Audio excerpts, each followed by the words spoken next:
Hey there, folks. Welcome to Spectrum Pulse. We talk about music, movies, art, and culture. And today, we're going to be talking about the newest album from cupcakKe called Ephorize.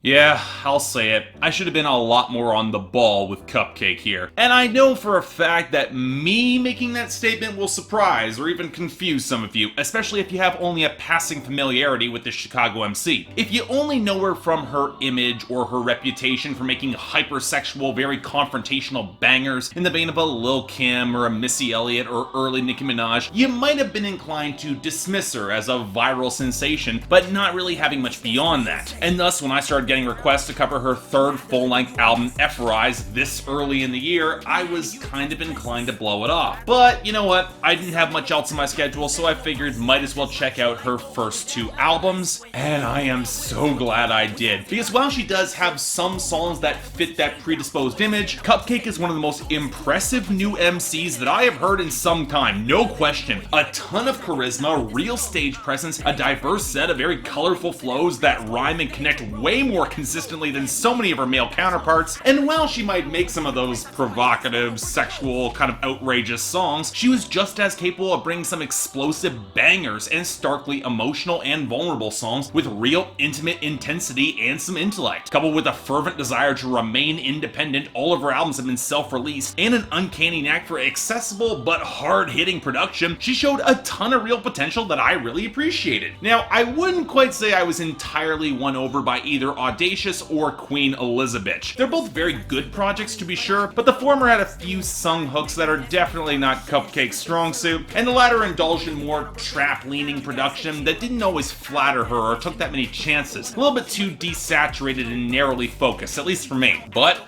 all the buzz was suggesting that Ephorize managed to strike that right balance, and it's getting some real critical acclaim, and I wasn't gonna miss out this time. So, what did we get from cupcakKe this time around? So okay, I have given this album a lot of listens, more than I thought I would personally, and I gotta be honest, I'm still a little bit conflicted on it overall. And a big part of it is that I think I'm approaching this record very differently than many cupcakKe fans or people just taking a passing glimpse, who I can see they easily claim this as her best record to date. Because if you're familiar with her content, you know her songs really break down to three categories: the flagrantly raunchy and more creative sex jams, the bangers full of bars that will just go on for miles, and the more introspective and sober looks into her life and past. Now, the best of her projects strike out roughly even balance across all three, and while the sex songs are more outrageous and the bars will go harder than ever on Ephorize, following in the vein of Queen Elizabeth, I'm not quite seeing the raw introspection that characterized some of her most stunning moments on her debut album Audacious. Now that, coupled with some questionable production choices, lead me to feel that while cupcakKe's skills and dexterity as a rapper, they've only gotten better and better, she hasn't quite delivered the smash hit of which I know she's capable of. This is a very good project yet again, but not really quite a great one, at least not yet. And I want to make this abundantly clear. If you're gonna blow off cupcakKe because you find her content too gimmicky or too sexual, or some other slapdash excuse in between your Kodak Black, Lil Yachty, and 6ix9ine, you're just missing out on a rapper who can not only play in their territory, but then run circles around them. And I don't think cupcakKe gets nearly as much credit as she deserves for a lot of this. She's got a diversity of flows with rhymes that nearly all connect, then go over both pop and trap production, along with a degree of intensity that makes it clear that she's throwing a lot into these bars. She is quite the presence behind the microphone. Hell, with the mainstream success of an artist like Cardi B, I'm a little bit surprised that cupcakKe hasn't got more of a push beyond the critical scene, where she's got a similar sort of appeal, just with the volume turned up across the board. And even if I find some of her more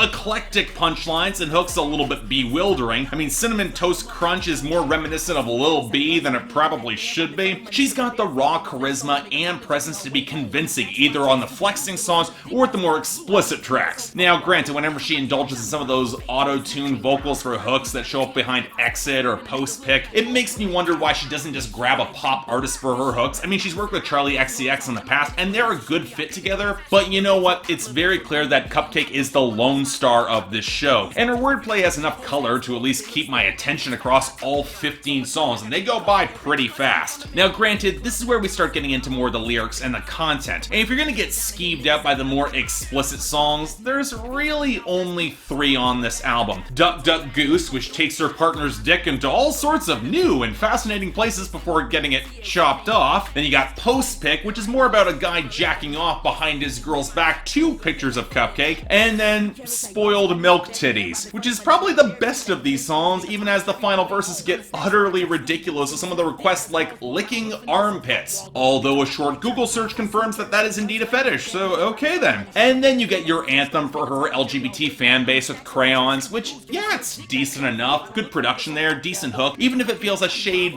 surface level for lack of better words. But to be fair, that's pretty common across most of this album, which leads to my arguably biggest issue with the content. The majority of these songs on this record are her asserting raw dominance over her competition in pretty short tracks that barely hit the 3-minute mark. And while that can work for some of the simpler bangers, I got no problem with that. She's effective in that lane. When she does get a little bit more introspective on tunes like 2 Minutes or Wisdom Teeth or Self-Interview, you find yourself wishing she gave them the same development or length that she did the Sex Jams, which are obviously the longest songs here. Because for the most part, I like her musings on superficiality, and those who will go for surface level flexing without actually owning all the parts of their image, or asking how many people would still follow her if she lost it all. And she's also self-aware enough to know that too many people will brush over those more introspective questions from her on Self-Interview, which is a damn shame because this is easily where I find Cupcake at her most memorable. But the problem is that if you don't expand on those situations, or the relationships in mid-collapse like on Exit or Single While Taken, or what she wants from a guy to hook up with her on Total, they don't quite have that necessary step to dig a little bit deeper, really add some meat to the subtext, really flesh out the storytelling. Somewhat I really liked on Audacious and some of the raw intensity of the lyrical detail that really hasn't quite come back yet, and that does bug me. Now granted, part of that might be linked to the production as well, which is arguably where I will split with most Cupcake fans the most, because while in its simplicity doesn't exactly hurt her bangers, it doesn't exactly add much to them either. I mean, I can appreciate that she only used 2 producers for this entire project, streamlining her sound while still keeping it pretty diverse in its infusion of horns on songs like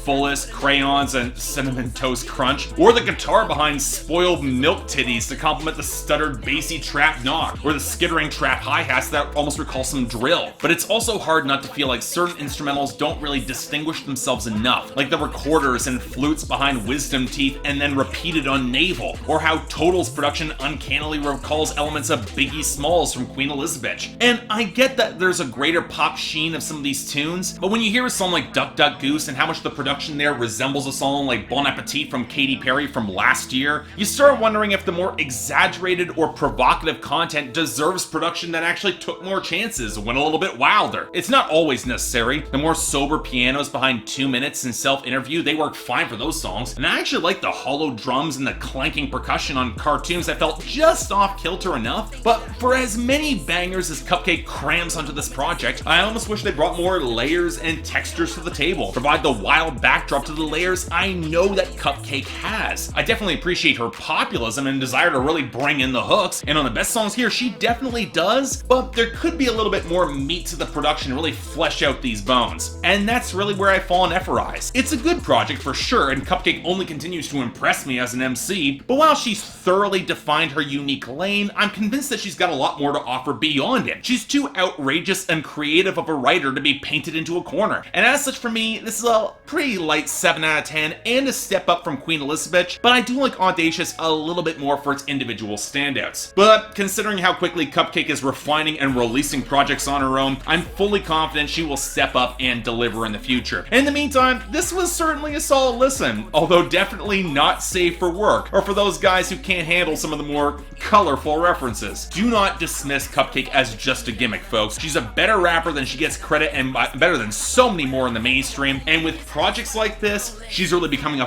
force to be reckoned with. So yeah, check this out. So yeah, thanks a lot for watching. If you'd like to like and subscribe, I'd be more than grateful.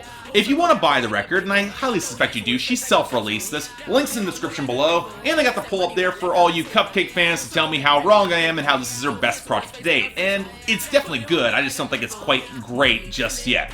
Beyond that, anything else I might be able to do to improve my presentation, I'm all ears. And if you guys want to get involved in my scheduling process or support this channel, link to my Patreon is right over there, where 3 times a week you guys get to vote on my schedule, which I'm now posting on Instagram, and once per week you guys get to add any records, movies, or even top 10 lists if you're in the higher tier contributors. More details right over there, but till then, I'm Mark, you're watching Spectrum Pulse, and I'll see you next time.